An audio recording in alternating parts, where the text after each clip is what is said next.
No.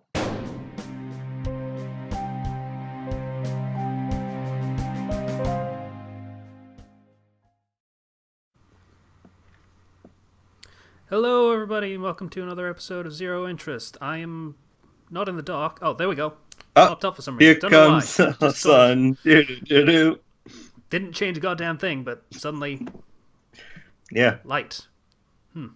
Also, stuff adjusts. I'm Beardy McBeardface today, so He's slowly becoming Santa, like Tim Allen and the Santa Claus. blow me. It's true though. Okay. So RWBY season 2, episode 6. Whatever this one was called, burning the candle. That was it. Yeah. Also, I have set up my camera so I'm actually close to the microphone because I was really quiet before and it was very strange. So, hopefully that'll be better this time. Yay. Yay. Technical issues and airing of, behind So, the scenes anyways, Ruby.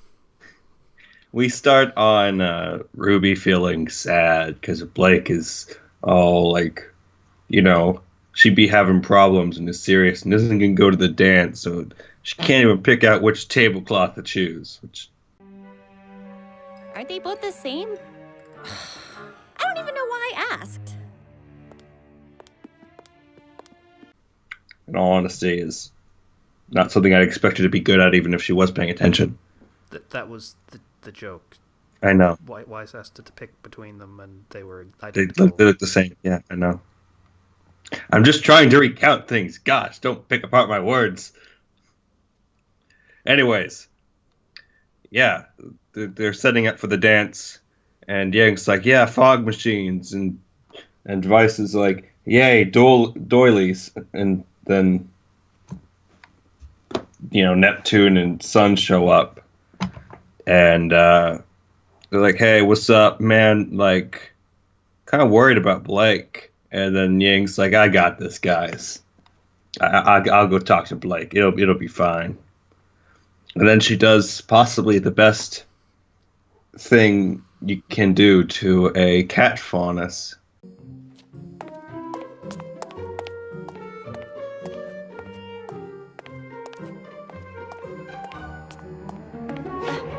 Hello!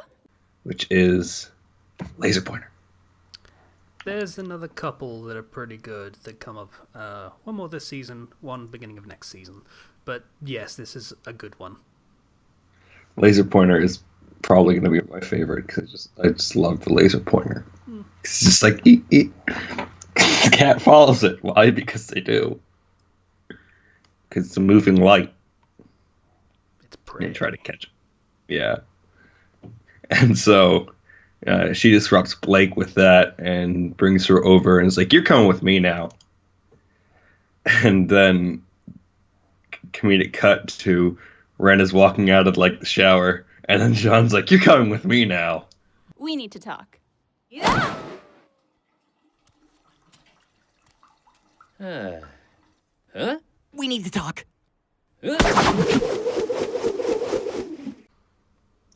And Ren is desperately reaching for clothes as John tries to talk to him about girl problems. The outfit's literally just standing out of arm's reach, and it's like,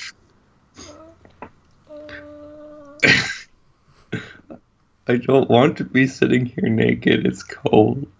I don't quite know why he stopped reaching for them, to be perfectly honest. Like, it's not like John was saying, hey, you're not allowed to get dressed until this conversation is over. But Yeah, I was expecting a joke to punctuate that and make him pull back, but there was nothing no, he there. just pulled back for no reason. I don't get why. Yeah. And so he's like, hey, you and Nora are and then Nora's like, no, actually we're not. And she has the cute headphones and everything. Man, I like Nora. And Incidentally, I talk about the plot stuff for the soundtrack a lot. A lot of the songs for this volume were for this season. I don't want to deal with their stupid naming conventions, but for this season, there was a lot of shipping songs, quite a few. Boy. There is one for Pyrrha, There is another one for Pyrrha. There is one for Nora, and yeah, it's exactly what you think it is. So, All right. So yeah, Pyrrha's like, hey, you should just be honest with Weiss and tell her how you feel. I mean, no tricks or anything, no serenading her. Just be honest with her. And he's like, you know what? That's a good idea, Pyrrha. And Nora's like, you should practice what you preach. And it's really actually kind of awkward how she delivers that, but whatever. Practice what you preach, Pyrrha. Yeah. And Pyrrha's just like,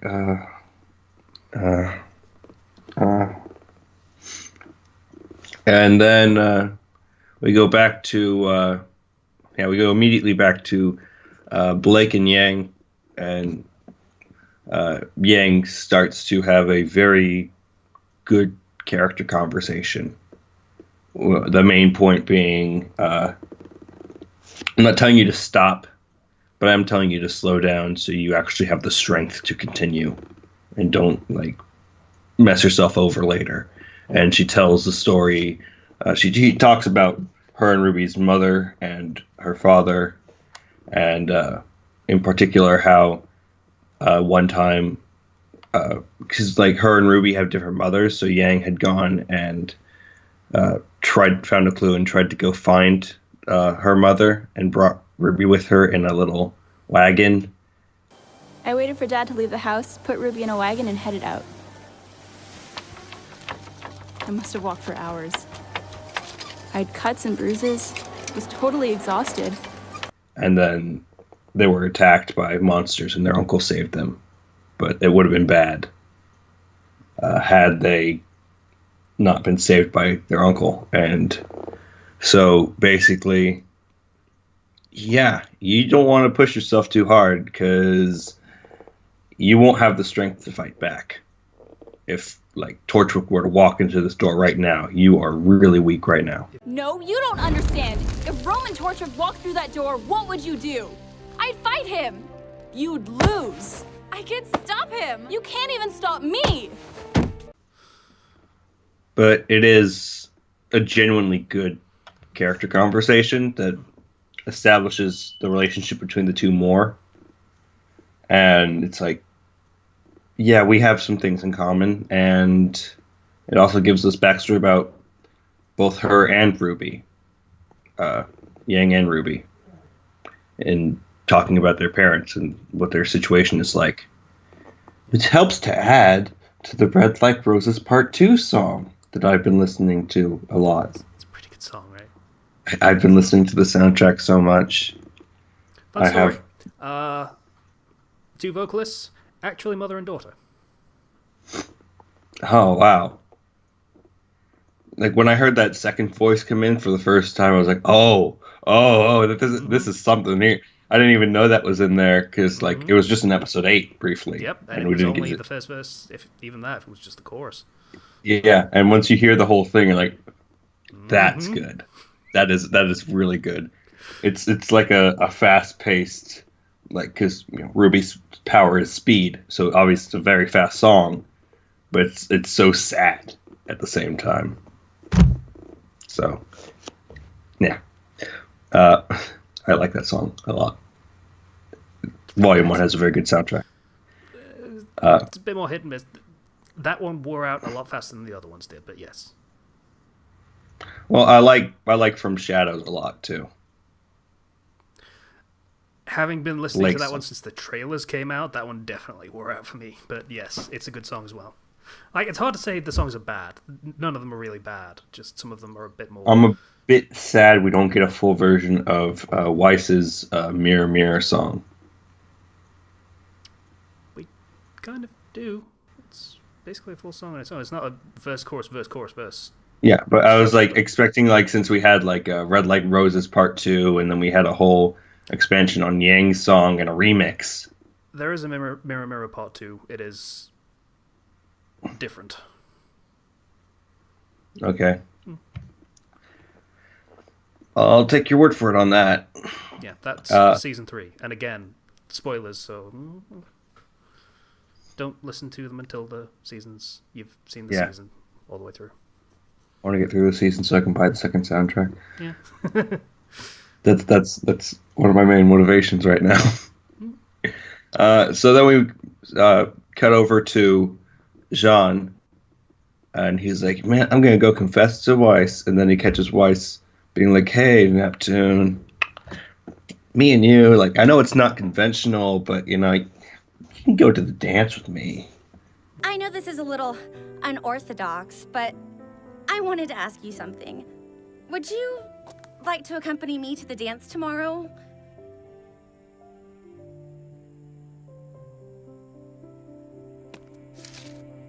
He drops the roses in typical teen romance fashion and runs away.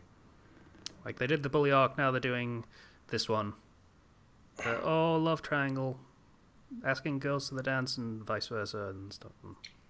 It's very school life-ish. Yeah, it's just hitting all the usual beats, same as the bully arc. So, like at the very least, like this episode, if it was just Jean talking, like going through love triangle stuff, like it would be boring. It wouldn't have that. But we have the Yang and Blake conversation, which really just adds and makes the episode much better. It carries the entire episode. Yeah, it carries it so hard.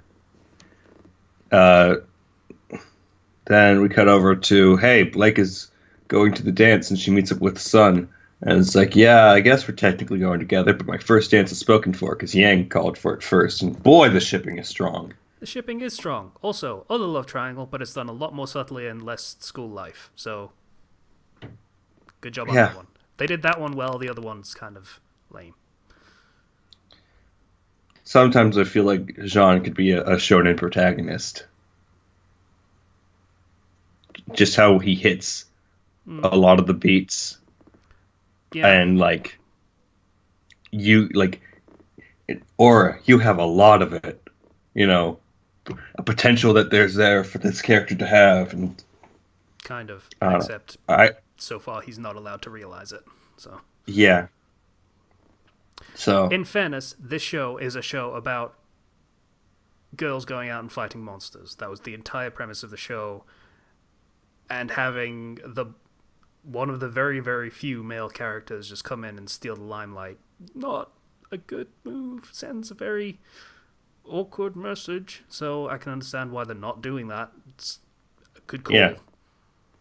Like, even the one male character in the age group, to be clear, that is actually competent and knows what he's doing, Ren, is basically warfing the shit out of everything right now. And just, he will fight and he will get his ass kicked more often than not. So, yeah,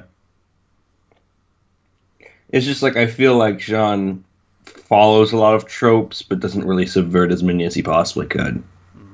And like, there's nothing wrong with necessarily following tropes, but if you don't do something interesting, it becomes boring really fast. Yeah, I think the term is rote. He's a very rote character. It's just, I'm gonna do all the things that this character archetype does, and that's the extent of my character. Like, I will admit, like, there were some parts where it's like, okay, I cheated to get into this academy. I'm worthless, and like that was that. Yeah, but like you could have explored that more. Like, there's a lot of stuff behind that they could have gone into. That they have yet to, even now, and that really bothers me. Like, he's from a family that had a lot of strong huntsmen in it, or huntsmen and huntress, whatever. Why wasn't he trained? Like, we hear bits and pieces about his family, like, his mom had these sayings like, strange friends you never met yet. He talks about his sisters and all this minor stuff. One, we never hear about his dad. Just his granddad. 2, there's no mention of why he wasn't trained in any way whatsoever to the point of not knowing what aura is. Yeah. Like Like, basic was he fundamental Harry concepts. Potter? Was he Harry Potter locked in the closet under the stairs? Like, what exactly did he have to come from to just not know anything Yeah. and just not be trained? Like, how much of a failure was he? What was he considered? Like, was there some sort of issue between his mother and his father? What exactly brought this out? Well, obviously he loves his mom, and he did live with his, I think it was 7 sisters, through, his entire childhood. So I have no idea, like, why he isn't. It's difficult to even come up with a rationalization for how that could happen, because I've seen some, and even still, like fanfiction, you read it. Yeah. John is a very popular character for fanfiction for obvious reasons. Even still, the rationalizations don't make sense. They are filled with plot holes, even though we're given nothing, and they're coming up with explanations from whole cloth, but they still don't make sense because of things that we've learned that are canon. Yeah. It's very problematic, and it bothers me on a very significant level.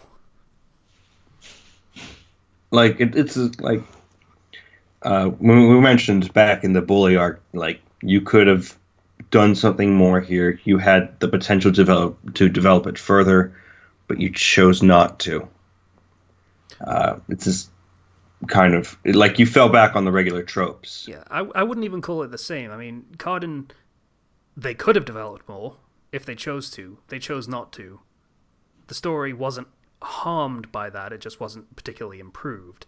Yeah. Ignoring Jean's backstory to this extent actively harms the story, because he is a very central character, Yeah. and his backstory makes no sense. So, it's a problem. But it's not really the focus of this episode. I've massively tangented us, so Yeah. sorry about that. No. Like, other than that, Ruby's approached by Ozpin. He's like, "Hey, what's the matter?" Oh yeah, the dance And- happens. Yeah, the dance happens. The dance and- happens. and the clothes are weird, and Yang is in a very debutante-style dress, and that doesn't seem to fit her character, to my mind. Oh, you look beautiful! Can we have a serious talk about how Weiss fights in these? And almost all of the girls are dressed like that, except very few. Ruby just feels, like, uncomfortable in her clothes. Yeah, Ruby's one of them. I would have kind of expected her to be in a sort of debutante white, froofy dress, because that's, she is the innocent character. But instead, Yeah. she's in a red number with a lot of cleavage for some reason, and I'm not quite sure. I feel like she was forced into that. Even still, she gets forced into that, and Yang is wearing the very conservative white ball gown kind of thing. Well, not ball gown, but you know what I mean. It's a little odd. Ruby just looks very uncomfortable, though. And that, at least, is like, okay. Yeah, that makes sense. Like, Weiss is obviously going to dress up in white and be like, yeah, this is my jam. But, yeah. Boy, I love the clipping between the dresses and the guys dancing's legs. You can pause it at any moment where you can see them dancing, and there's a high chance you will see clipping of the dress and the leg Yeah, of the dance. there's only so much you can do. Yeah. Boy, I really dislike clipping. But, like, this is still season 2. And I don't expect... And it's CG animation. You're going to get clipping in CG animation. I don't expect them to solve the problem of clipping anytime soon. But it was just glaringly obvious in this particular scene. To the point where I couldn't just really ignore it.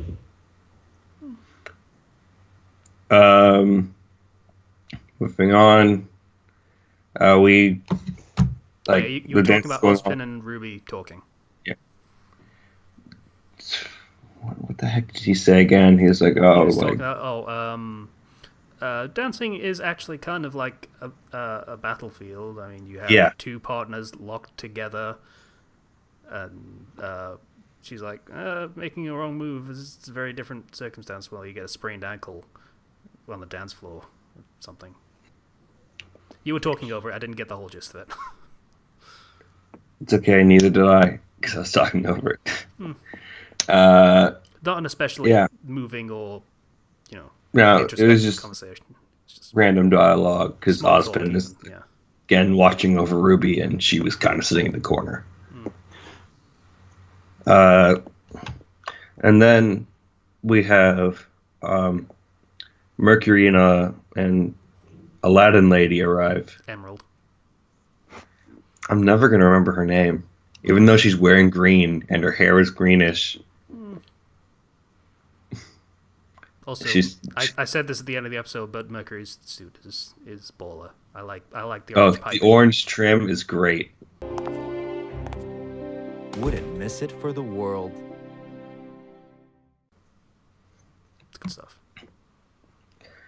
So yeah, that's our discussion of this episode, pretty much.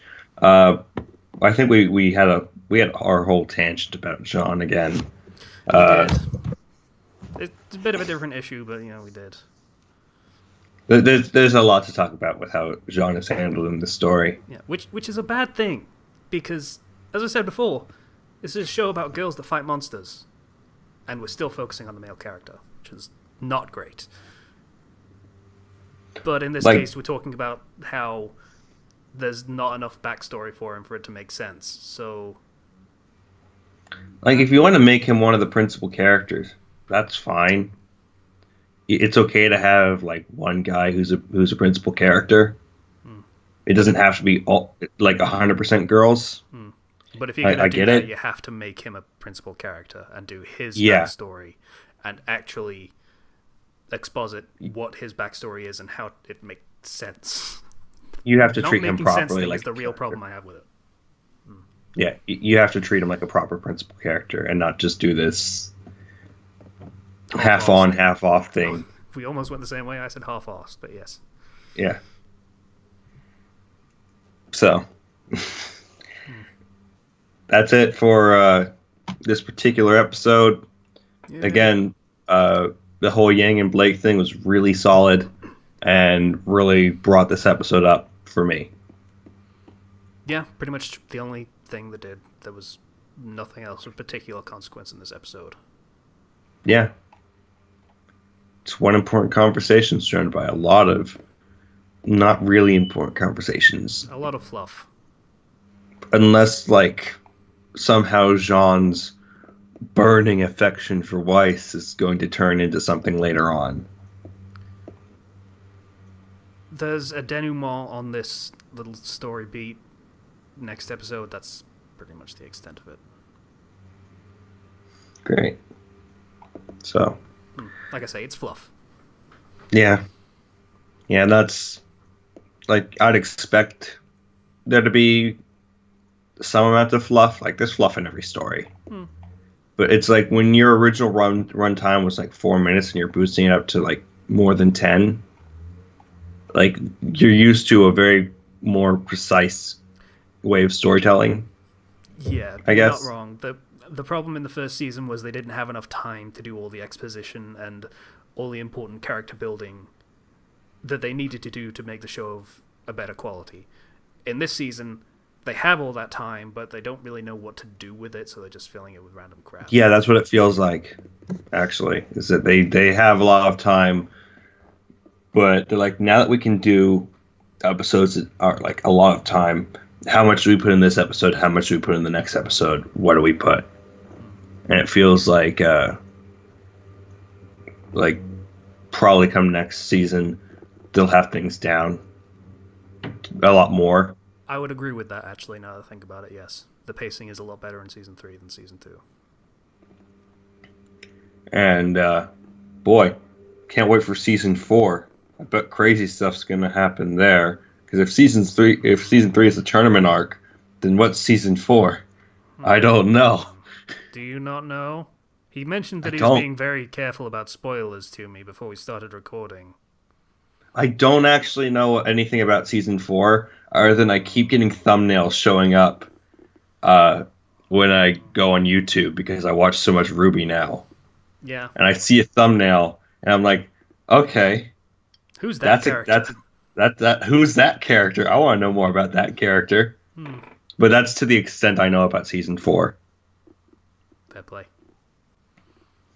Okay.